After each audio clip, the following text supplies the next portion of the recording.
السلام عليكم ورحمة الله وبركاته. مرحبا بكم معايا في وصفة جديدة. نقول وصفة جديدة، وصفة اللي هي هائلة ورائعة رائعة بزاف بالنسبة للناس اللي كيعانيو من الكحة. حنا عرفنا هاد الوقيته ديال البرد، فكلشي غادي كيعاني من البرد، يعني الكحة هادي. فهاد الوصفة هادي رائعة بالنسبة للكحة وعن تجربة، يعني مجربة هادي. مكوناتها حتى هما ساهلين وبساط. عندنا ياغورت طبيعي، فص واحد ديال الثوم، عندنا معلقه صغيره ديال الخرقوم، وعندنا راس ديال انا راس ديال هذا سكنجبير اللي هو خضر، لاننا غادي نحكوه صافي. فانا غادي نبدا نقيه باش نحكو منه غير شويه، ولا غادي نستعمل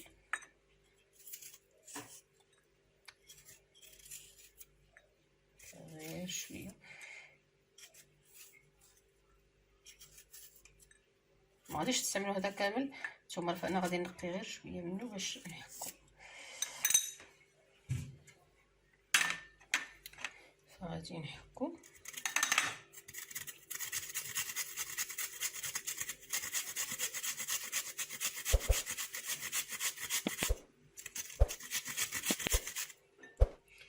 صافي.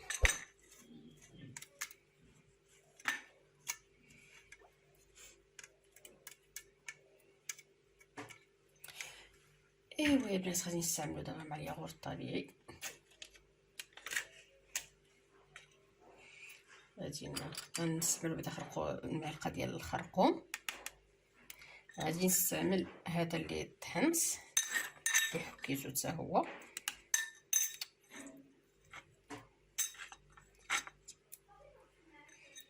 نقي هاد الفص ديال الثوم حتى هو. والله كيف ما قلت لكم راه هائله بالنسبه للكحه وعن تجربه.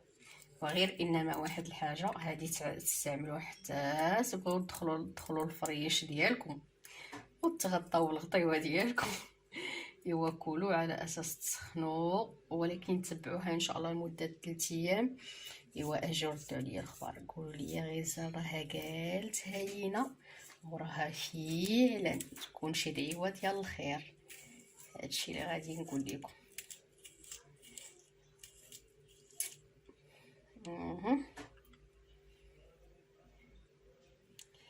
هذا بلا طيبت انا، ماشي درت وصفه.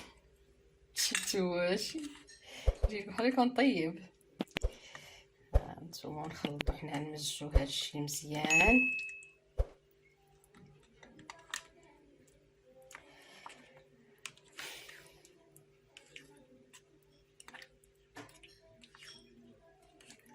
هكذا وغادي تاكلوا كيف ما قلت لكم ان شاء الله. كلوا حتى تكونوا باغا حتى تغطاو في فراشكم وتدخلوا لداخل ان شاء الله.